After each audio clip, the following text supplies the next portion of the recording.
ठीक है, इस वीडियो को देखने के पहले एक जो रिवीजन वाला वीडियो तुम लोगों के लिए पुट अप किया गया है ना, इक्विवेलेंट रेजिस्टेंस का, वो बेसिक कंसेप्ट वाला वीडियो है। ऑलरेडी केमिस्ट्री और बायोलॉजी पढ़ते पढ़ते इतना तुम लोग हो गए हो कि हो सकता है कुछ चीज़ें भूल गए हो, है ना। तो उसके लिए वो वीडियो पुट अप किया गया है। उस चीज़ से तुम्हारी मेमोरी रिफ़्रेश हो जाएगी और सारे कंसेप्ट्स इक्विवेलेंट रेजिस्टेंस वाले वो तुम्हारे पूरा बढ़िया से तरोताज़ा हो जाएंगे। ठीक है, उसके बाद ही इस वीडियो को देखना, फॉरवर्ड करना। ठीक है क्या? अच्छा, तो इसमें बेसिकली कुछ करना नहीं है, ये वीडियो बहुत ही शॉर्ट रहने वाला है। इसमें हम लोग एक सिंपल सी सीरीज़ सर्किट लेंगे, उसमें तुम्हें एक मेथोडोलॉजी बताऊंगा कि उस तरीके के ज़रिए तुम उसमें सर्किट में करंट निकाल सकते हो। सर्किट को सॉल्व करना मतलब अक्रॉस द रेजिस्टेंसेस जो पोटेंशियल डिफरेंस एग्जिस्ट कर रहा है वो निकालना और सर्किट में करंट फाइंड आउट करना। ठीक है, तो तुम लोग क्लास 10th में हो, बहुत ही छोटे छोटे सिंपल से सवाल आते हैं, तो ऐसा भारी भरकम कुछ नहीं रहेगा। और ये तो सीरीज़ सर्किट में करंट निकालने से ज़्यादा आसान और कुछ नहीं है ना। ये ऐसा है जैसे 4 साल के बच्चे से उसके हाथ से लॉलीपॉप छीनना, समझे। तो यहाँ देखो, सीरीज़ जो वर्ड है उसका मीनिंग क्या रहेगा तुम्हारे पास। वैसे तो अभी तक रिवीजन वगैरह वाला वीडियो पुटअप किया गया है, उसको अगर तुमने देखा हो तो उसमें तो सारा अच्छे से रिवाइज वैसे मैंने करवा दिया है। सीरीज़ वर्ड का यहाँ फिर से मैं बता दूँ तुम्हें मीनिंग। अगर कभी भी रेजिस्टेंसेस, ऐसे रेजिस्टेंसेस जिनके अक्रॉस सेम करंट फ्लो कर रहा है, ठीक है, एक के बाद एक आने वाले रेजिस्टेंसेस, ठीक है, तो ऐसे रेजिस्टर्स को तुम ऐसा कहते हो कि वो सीरीज़ में कनेक्टेड है। ठीक है, तो जैसे एक सिंपल सा सादा सीरीज़ सर्किट अगर मैंने कंसिडर किया, यहाँ देखो, जैसे ये R1, ये R2 मेरा, ठीक है क्या, और ये एक मेरे पास सेल से कनेक्टेड है, लेट से, जिसका EMF, सेल का EMF E है मेरे पास। तो यहाँ देखो, जो करंट ये सेल सप्लाई कर रही है, मान लेते हैं कैपिटल I कर रही है, तो R1 के थ्रू भी उतना ही करंट जाएगा जितना R2 के थ्रू करंट फ्लो करेगा, दैट इज़ I। ठीक है क्या, करंट फ्लोइंग थ्रू R1, ठीक है क्या, इज़ I, और फिर यहाँ पर same current I is flowing through R2।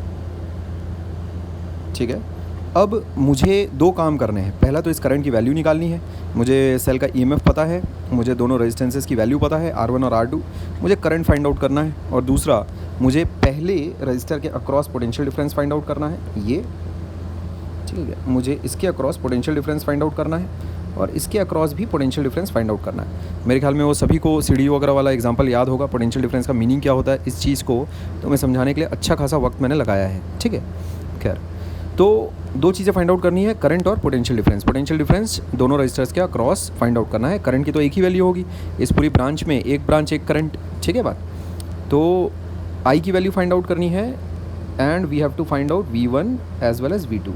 ये क्या होगा, ये चीज़ें हमें फाइंड आउट करनी है। करंट, पोटेंशियल डिफरेंस, ये सारी चीज़ों पर बातचीत हम लोग बहुत अच्छे से विस्तार पूर्वक कैसा कर चुके हैं। उसमें तुम्हें रूल्स सिखाए जा चुके हैं कि जब रजिस्टर के अक्रॉस तुम ट्रैवल करोगे तो पोटेंशियल में ड्रॉप होता है, और है ना, अगर तुम करंट की डायरेक्शन में ही अगर ट्रैवल कर रहे हो, ठीक है, तो रजिस्टर के अक्रॉस जब तुम ट्रैवल करोगे तो पोटेंशियल में ड्रॉप होगा। और सेल के अक्रॉस किस तरह से पोटेंशियल ड्रॉप है, किस तरह से पोटेंशियल गेन होता है, ये रूल्स, है ना, ये तुम्हें ऑलरेडी सिखाए जा चुके हैं प्रायर वीडियोज़ में। ठीक है, अच्छा, अब देखोगे ज़रा यहाँ पर ध्यान से, करंट निकालने का जो तरीका है, सिंपल, तुम क्या करोगे, इक्विवेलेंट इसका सर्किट डायग्राम बनाओ तड़ाक से, ये ऐसा, ठीक है, R1 प्लस R2, और ये अपनी सेल वैसी की वैसी ऐसा। अब इस ब्रांच में जो करंट होगा, ठीक है क्या, उसको तुम कैसे लिखोगे, इस पूरी ब्रांच में जो EMF, जो पोटेंशियल डिफरेंस जो सप्लाई कर रही है वो सेल, वो है तुम्हारे पास E डिवाइडेड बाय जो इस ब्रांच का जो रेजिस्टेंस है टोटल, ये ऐसा। ये करंट लिखने का तरीका तुम फॉलो करोगे, बस, इसमें और कुछ भी नहीं है ऐसा। अब ये चीज़ एक्चुअल में कहाँ से आती है, इसको समझाने के लिए एक वीडियो और पुटअप किया गया है वैसे, है ना। एक लूप लॉ करके एक चीज़ होती है जिसको किरचॉफ्स वोल्टेज लॉ भी कहा जाता है, लूप लॉ, वोल्टेज लॉ, जो भी तुम कहो। वो चीज़ वैसे तो अभी तुम्हारे सिलेबस में नहीं है, लेकिन इस तरह की चीज़ों को अगर तुमने यहाँ बैठने के बाद अगर नहीं देखा तो कहाँ देखोगे। और तो वो 12th में एक्चुअल में आती है वो चीज़, है तो बहुत ही सिंपल, और मैंने बहुत ही आसान भाषा में, जैसे मैं किसी 5वीं क्लास के बच्चे को पढ़ा रहा हूँ, इस तरीके से समझाया है उन चीज़ों को। तो वो वीडियो अगर तुम देख लो तो तुम्हें ये इसके प्रति तुम्हारा नज़रिया बदल जाएगा, ठीक है।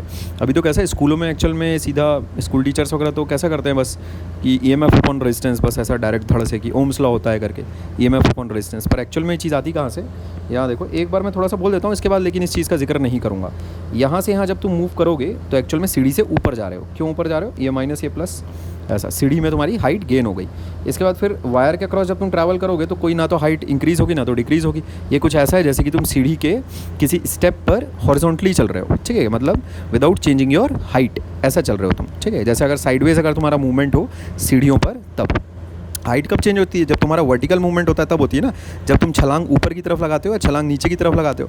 अगर साइडवेज अगर मूवमेंट अगर करोगे तो उसमें ना तो तुम्हारी हाइट बढ़ेगी ना तो तुम्हारी हाइट घटेगी। तो जब भी तुम वायर के अक्रॉस जब ट्रैवल कर रहे होगे तब उसको ऐसा ही समझना कि तुम्हारा मूवमेंट साइडवेज हो रहा है, तो उसमें no height gain no height lost, ठीक है। तो जब तुम यहाँ से यहाँ गए, यहाँ देखो, जब तुम यहाँ से यहाँ ट्रैवल हुए हो तब तुम सीढ़ी में ऊपर तुमने छलांग लगाई, ऊपर मतलब हाइट में गेन हुआ ऐसा। फिर उसके बाद तुम वायर के अक्रॉस ट्रैवल किए, फिर जब यहाँ से यहाँ जा रहे हो तो देखो करंट की डायरेक्शन में ट्रैवल कर रहे हो तो पोटेंशियल ड्रॉप होगा, पोटेंशियल का मतलब होता है हाइट, ठीक है। तो -I/R1 + R2 ऐसा।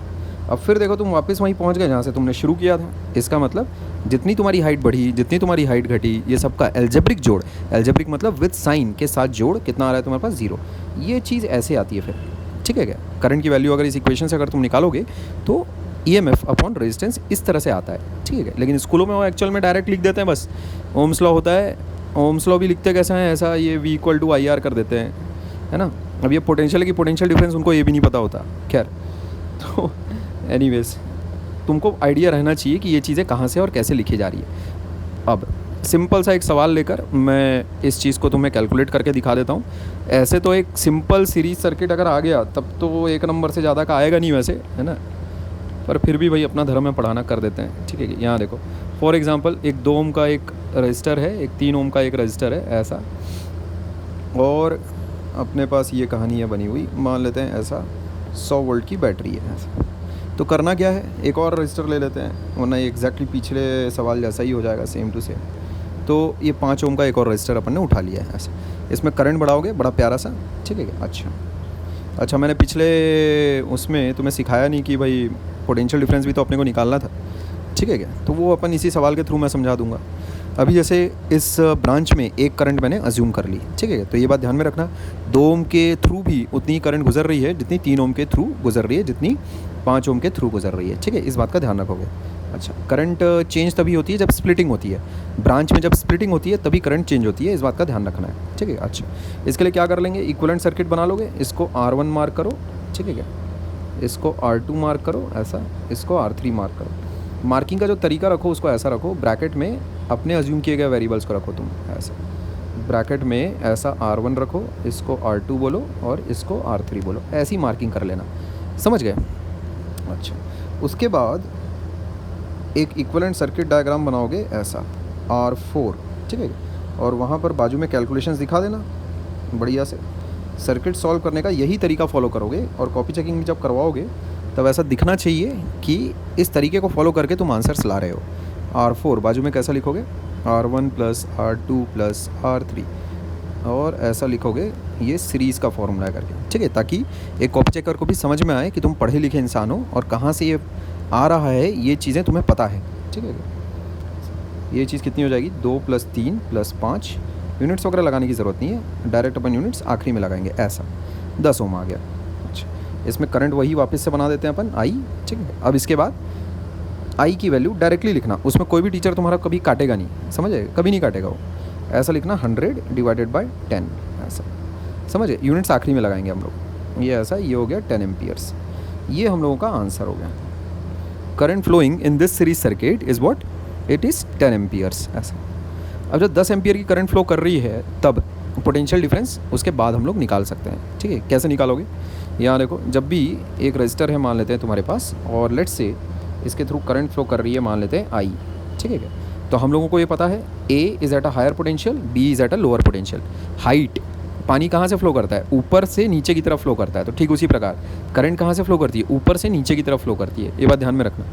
तो A की हाइट को अपन कैसे डिनोट करते हैं, V वर्ड से, पोटेंशियल वर्ड से। पोटेंशियल का मतलब क्या होता है, हाइट, लेवल, औकात, जो चाहे बोलना है बोलो। तो VA है ना, उसमें जब कुछ हाइट का ड्रॉप होगा, कितना हाइट का ड्रॉप होगा, IR हाइट का ड्रॉप जब होगा तब तुम कौन से लेवल पर पहुंच जाओगे, B लेवल पर पहुंच जाओगे। ठीक है क्या, ऐसा। ये इक्वेशन कैसे लिखनी है, ये चीज़ प्रायर वीडियोज़ में ऑलरेडी कवर की गई है। ठीक है, तो लेवल का जो डिफरेंस है उसको तुम क्या कहते हो, पोटेंशियल डिफरेंस।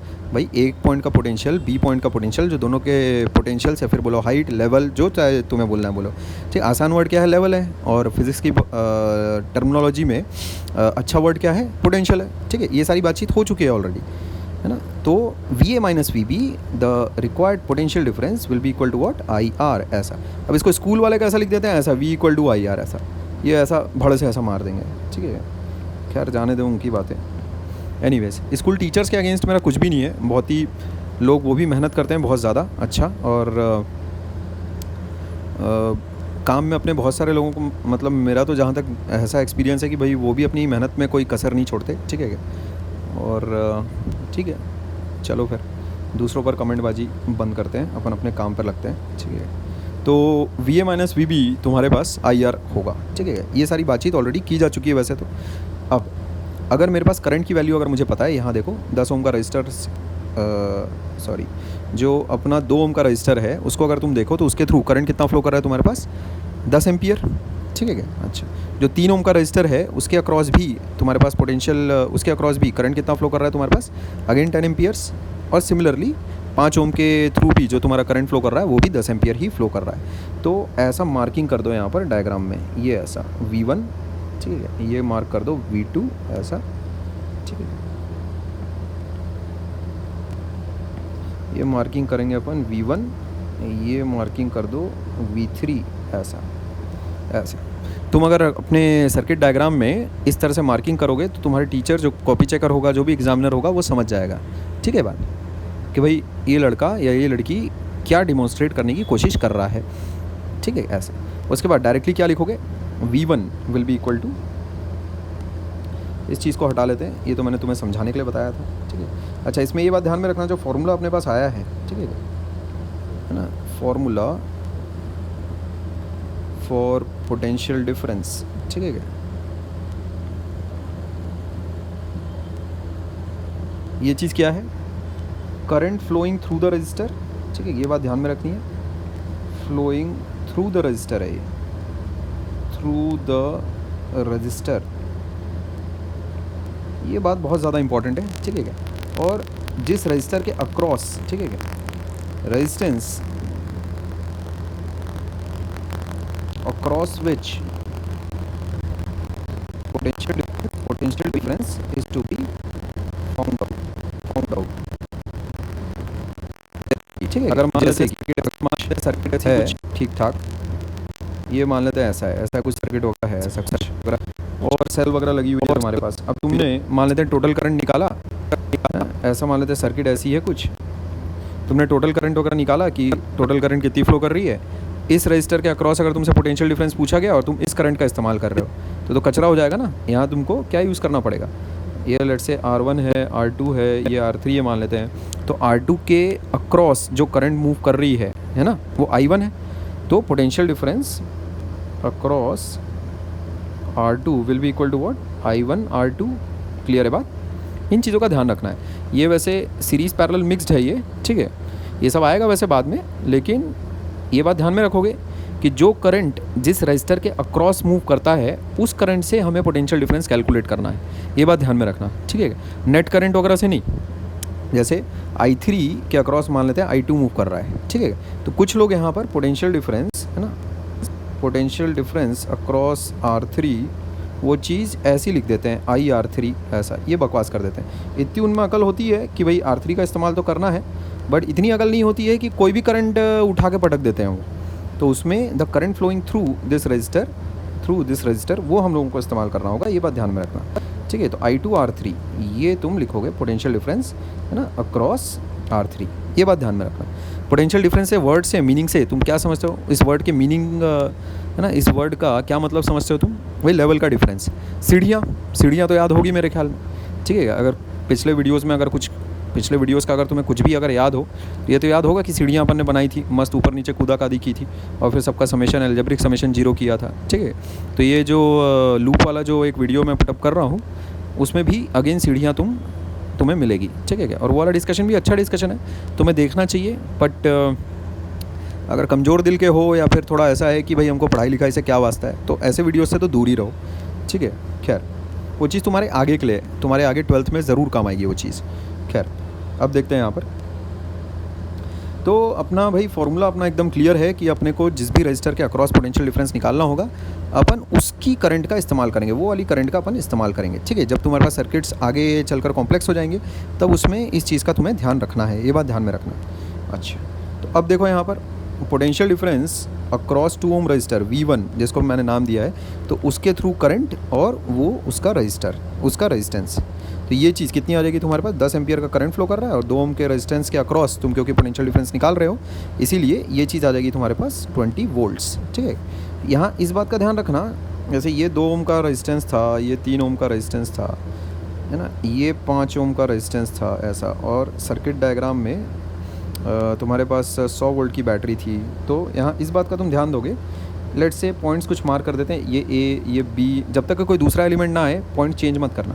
जैसे ये सारे पॉइंट ए ही हैं, समझे क्या, लेवल में अगर चेंज नहीं हो रहा है तो सारे के सारे पॉइंट ए ही तो हैं, और क्या, ठीक है। अच्छा, उसके बाद ये पॉइंट मार्क कर लेते हैं डी ऐसा। तो यहाँ पर इस बात का ध्यान रखना, पोटेंशियल डिफरेंस 20 वोल्ट का है, इसका मतलब क्या है, VA minus VB is what 20 volts. इस बात का तुम ध्यान रखोगे, ठीक है। जब तुम मतलब सीढ़ी में ये वाली हाइट ऊपर है, ये वाली सीढ़ी ऊपर है और ये वाली सीढ़ी नीचे है, ये बात ध्यान में रखना, ठीक है। ऐसा 20 वोल्ट ऐसा मैं लिख देता हूँ ऐसा, इसका मतलब तुम्हें पता रहना चाहिए करंट ऐसी फ्लो कर रही है ना, तो 20 वोल्ट का अंतर जो है, कैसा अंतर है, अगर तुमने ए का पोटेंशियल मान लेते हैं, मान लिया 100 वोल्ट का, तो बी का पोटेंशियल कितना होगा, बी का potential would decrease by 20 volts और बी का पोटेंशियल हो जाएगा तुम्हारे पास 80 वोल्ट, ठीक है। इस बात का ध्यान रखोगे। अच्छा, अब जो V2 है हम लोगों का, वो कितना आ रहा है, देखो V2 will come out to be, कितना हो गया भाई, V2 कितना हो गया, करंट की वैल्यू V2 के थ्रू 3 ओम के थ्रू, और जो उसका रेजिस्टेंस है ऐसा, R2 माना है ना अपन ने 3 ओम को, तो ये चीज़ कितनी हो जाएगी 10 टाइम्स 3 ऐसा, ये हो जाएगा 30 वोल्ट्स, बढ़िया मस्त है ना। तो ये भी आ गया। इसी प्रकार 5 ओम के थ्रू जो हम लोगों ने माना है पोटेंशियल डिफरेंस, बोल लेते हैं इसको V3, ठीक है। 5 ओम के थ्रू, जो 5 ओम के अक्रॉस जो पोटेंशियल डिफरेंस होगा वो हो जाएगा उसके थ्रू करंट टाइम्स उसका resistance value, that will be equal to 10 times 5, कितना हो जाएगा देखो 50 वोल्ट ऐसा। इसमें देखो तुमको एक मज़ेदार बात बताते हैं, ठीक है। चलो ये तो समझ में आ गया, ठीक है। इसमें ये बात ध्यान में रखना, C is at a higher potential, ठीक है क्या, ये VC माइनस VD आया है तुम्हारे पास, ठीक है। C is at a higher potential then D, और VC माइनस VD आया है तुम्हारे पास। जैसे यहाँ पर देखो जो 3 ओम के अक्रॉस जो पोटेंशियल डिफरेंस हम लोगों के पास आया है, ठीक है, this is the potential difference across C, तो VB माइनस VC है ये, इस बात का ध्यान रखोगे, ठीक है। VB माइनस VC है ये, यहाँ पर जो B पॉइंट है it is at a higher potential, ठीक है क्या, कंपेयर टू पॉइंट C, ठीक है। A का पोटेंशियल बड़ा है B के पोटेंशियल से, और फिर C के पोटेंशियल से B का पोटेंशियल बड़ा है, और फिर D का पोटेंशियल ऐसा, समझ गया। ये चीज़ ध्यान में रखना, क्योंकि करंट कैसा फ्लो कर रही है, A से B जा रही है करंट, फिर B से C जा रही है, फिर C से D जा रही है, एंड फिर यही लूप वापस से कंटिन्यूड है ऐसा, ठीक है बात। तो करंट की डायरेक्शन की वजह से, है ना, हम लोगों के पास जो पोटेंशियल का इंक्रीजिंग डिक्रीजिंग ऑर्डर आया है, मेरे ख्याल में तुम्हें समझ में आ गया होगा, ठीक है। अच्छा, बस पोटेंशियल डिफरेंस निकाल ली, करंट निकाल लिया, और क्या इस सर्किट का और तो कुछ कर नहीं सकते। इसमें और इलस्ट्रेशन लेने लायक कुछ है नहीं, बिकॉज बहुत ही छोटी सी बात थी, है ना, वो भी 15-20 मिनट का ये भी वीडियो बन गया होगा, है ना। तो इसको इससे छोटे में मैं ये बातें कैसे कह पाता, मतलब मैंने तो सोचा था बस 5 मिनट में इसको बता के, है ना, ख़त्म कर लूँगा, पर चलो खैर। तो इसमें कोई लोड लेने की बात ही नहीं है, ठीक है क्या। जैसे ही तुम अपना नेट अपना रेजिस्टेंस निकाल लोगे, उसके बाद करंट तो आ ही जाएगी तुम्हारे पास, उसके बाद बस हर रजिस्टर के अक्रॉस पोटेंशियल डिफरेंस तुम्हें निकालना होगा, बस और कुछ नहीं करना है, ठीक है बात। तो इसमें एक इंटरेस्टिंग चीज़, एक इम्पॉर्टेंट ऑब्जर्वेशन मैं तुम्हें बताना चाह रहा था, और वो ये, यहाँ देखो A से B के अक्रॉस जब तुम मूव करोगे तो देखो 20 वोल्ट का ड्रॉप आएगा, दिख रहा है क्या ऐसा, 20 वोल्ट का ड्रॉप आएगा। उसके बाद देखो जब तुम B से C मूव करोगे, B से C जब तुम मूव करोगे तब तुम्हारे पास 30 वोल्ट का ड्रॉप आएगा, ठीक है। यानी अगर तुम A से B अगर मूव किए, A से C अगर तुम मूव किए तो 20 वोल्ट, और फिर तुम्हारे पास ये देखो ये 30 वोल्ट का ड्रॉप आएगा, ठीक है। तो जब तुम ए से सी एक्चुअल में मूव कर जाओगे तो देखो 50 वोल्ट तुम नीचे आ गए हो, समझ गए। उसके बाद फिर जब तुम यहाँ से यहाँ मूव कर जाओगे तो और कितने का ड्रॉप आ जाएगा तुम्हारे पास, और 50 वोल्ट का तुम्हारे पास ड्रॉप आ जाएगा। ये बात समझ में आ रही है।